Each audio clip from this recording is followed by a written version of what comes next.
Hello everyone, and welcome to the Commander's Forge. My name is Andy Bentley, and the Commander's Forge is an area for me to talk about Magic, Commander, and basically anything else that I want to, as I try and bring mental health back into gaming. Now, this week, I wanted to talk about brewing decks.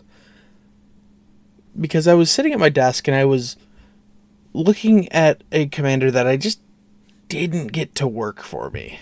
And I was like, can I make this work for me? And so as I was sitting there and I was looking at it and I was kind of pulling the deck apart and then looking through some boxes. And I just kind of get into this headspace of, it didn't work this way, can I make it work another way? And to that point, I did rebuild that commander, and it's not terribly different from the original deck list, it just changed out like 20 cards. So do you call that reworking it, or would you call that just an upgrade? I don't know. But I guess what I kind of wanted to talk about is, how often do we sit down with a deck that we've played and decide this isn't working, and then you kind of kick it to that question of, can I salvage this? Or is it time to bite the bullet and just disassemble it and send pieces to other decks? And this question really is for brewers because, well, most brewers tend to have many decks. Like, well, myself, I have over 30 decks right now.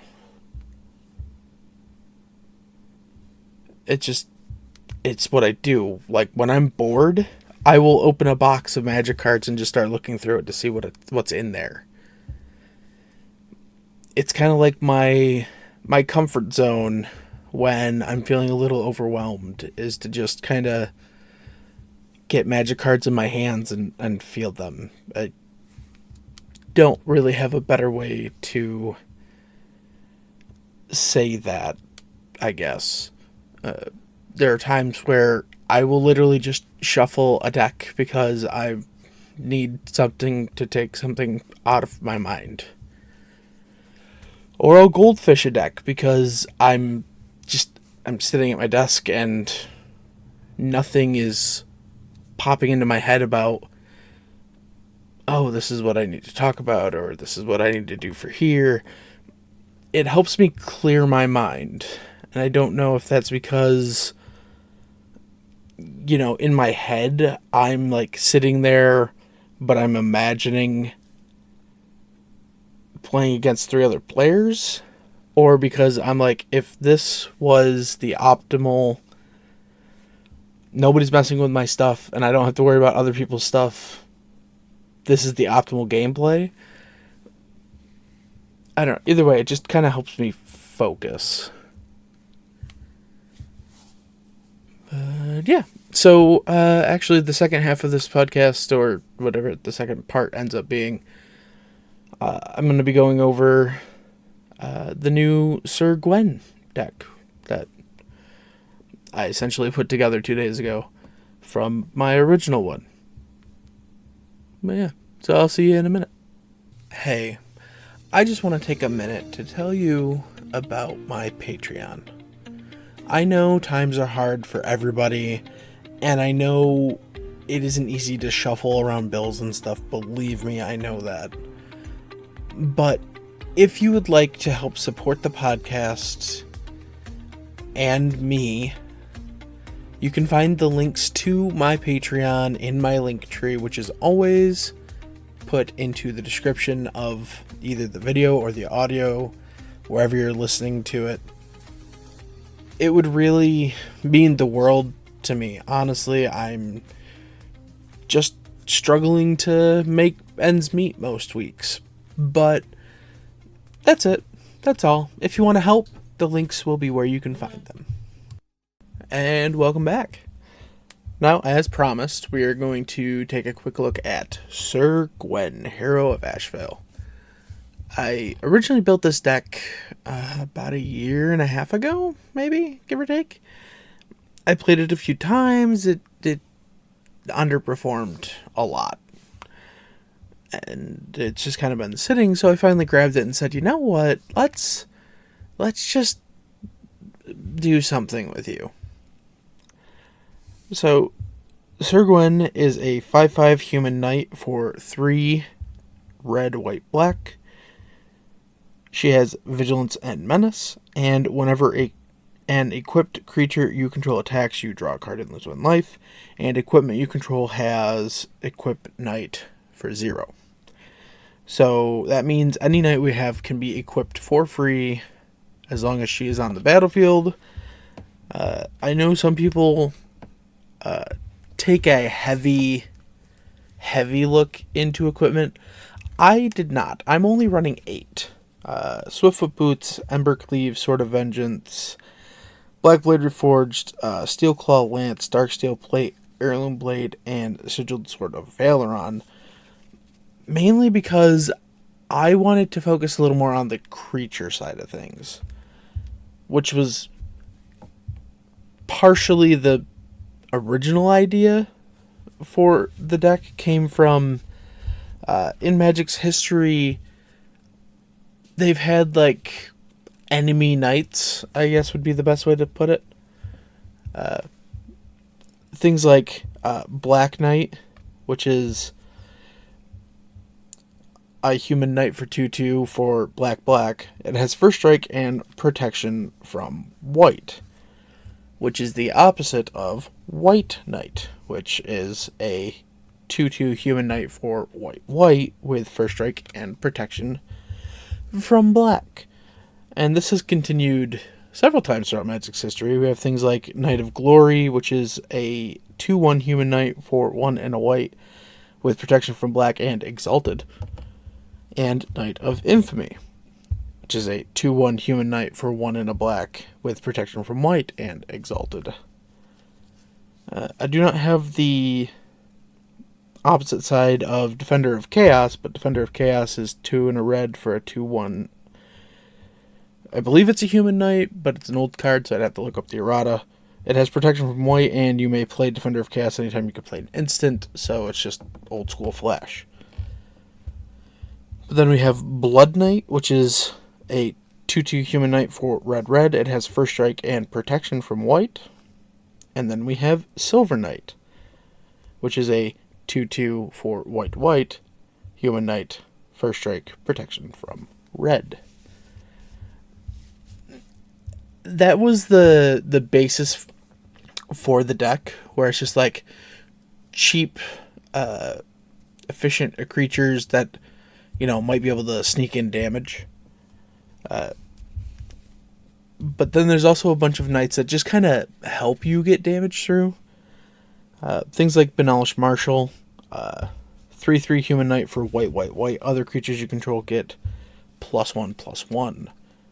Or Kinsbale Cavalier is a 2/2 Kithkin knight for 3 and a white, but knight creatures you control have double strike. Inspiring Veteran is a 2/2 human knight for a red and a white. Other knights you control get +1/+1. Ashenmoor Liege is a 4/1 elemental knight for 1 and then 3 hybrid Rakdos. It says other black creatures you control get +1/+1. Other red creatures you control get +1/+1. And whenever Ashenmoor Liege becomes this target of a spell or ability an opponent controls, that player loses 4 life. Valiant Knight is a 3/4 human knight for 3 and a white, with other knights you control get +1/+1, but also says for 3 white, knights you control get double strike until end of turn. Knight Exemplar is a 2/2 human knight for 1 white. She has first strike, and other knight creatures you control get +1/+1 and indestructible. And then we are running one Honorary NonNight, which is something that tends to happen in my creature type based decks. And that's a species specialist. It's a 2/3 human warrior for 2 black. As species specialist enters the battlefield, choose a creature type. Whenever a creature of the chosen type dies, you may draw a card. So he's just a little extra card draw in the deck. Especially since people are going to be killing knights. This is what's going to happen. Now, that's just the creatures. One of the things this deck was missing, or missing a lot of, was removal. So I realized that we got some fairly good removal in, the last year or so.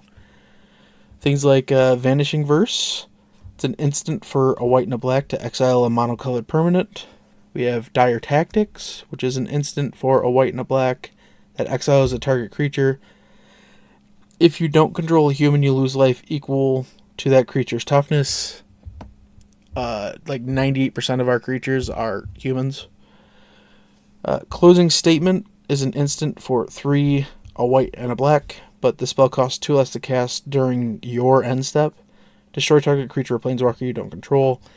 Put a +1/+1 counter on up to 1 target creature you control. Good old Anguish Unmaking, instant, 1 white black, exile target non-land permanent, you lose 3 life. And Fracture, a white and a black, instant, destroy target artifact, enchantment, or planeswalker. Now, as far as removal goes, I also kind of leaned into the whole tribal-y thing, but not necessarily just for removal. And removal for that, we do have Kindred Dominance. It's a sorcery for 5 black. Choose a creature type, destroy all creatures that aren't of the chosen type. But some of the newer stuff we've added is Haunting Voyage. Sorcery for a 4 black. Choose a creature type, return up to 2 creature cards of that type from your graveyard to the battlefield.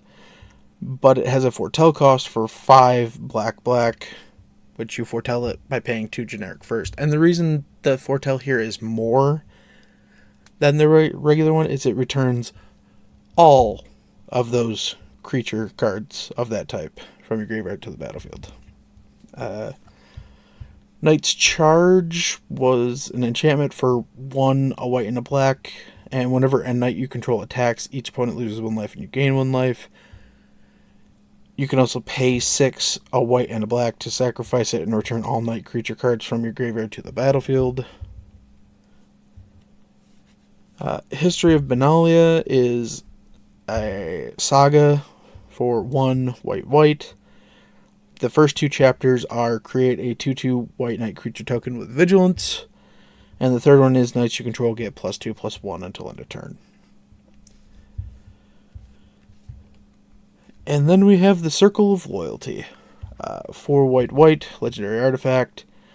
This spell costs 1 less to cast for each knight you control. Creatures you control get +1/+1. Whenever you cast a legendary spell, create a 2/2 white knight creature token with vigilance.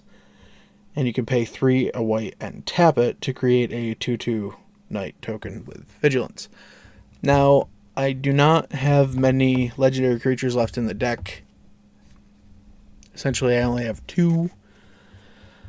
But the fact that I basically always get to play this for white, and it's an anthem that I can use to make tokens if I don't have anything better to do. I originally had passed up on it because I didn't know if I could make it fit. And then something that I've always kind of wanted to throw into decks a lot is Gleam of Battle. It's an enchantment for 4, a red and a white, and it says whenever a creature you control attacks, you put a +1/+1 counter on it. Just nice and simple. And then I kind of want to close this out with a couple of utility artifacts.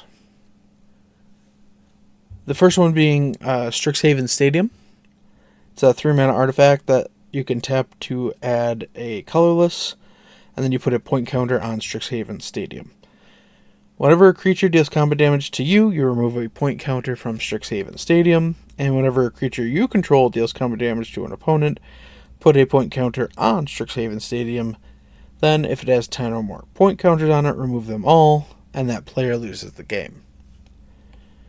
So, it's just a way to take out opponents if we're left unchecked. And it also just happens to be a mana rock. After that, we have the Immortal Sun. 6-mana legendary artifact. Players can't activate Planeswalker's loyalty abilities. We are not running any. At the beginning of your draw step, draw an additional card. Always nice. Spells you cast cost 1 less to cast. I do realize there are a lot of spells in here that do not have generic mana costs, but there are a bunch that do. And then creatures you control get +1/+1. Fairly self-explanatory. Much like this last one. Akroma's Memorial. 7 mana, legendary artifact. Creatures you control have flying, first strike, vigilance, trample, haste, protection from black, and protection from red. Yeah, that's like my new take on Sir Gwen, and I'm hoping to get a game in soon. Well, yeah, I think that'll do it for this week, and I'll see you next week. Okay, I hope you enjoyed the episode. Now, our music that we use is used with permission from my friends Ian Foss and Cody Malpe from their band The Crypt. My logo, which has now changed, used to be by Nate and Erica Jacobs, is now by Christina McNoll. Thank you, and have a good one.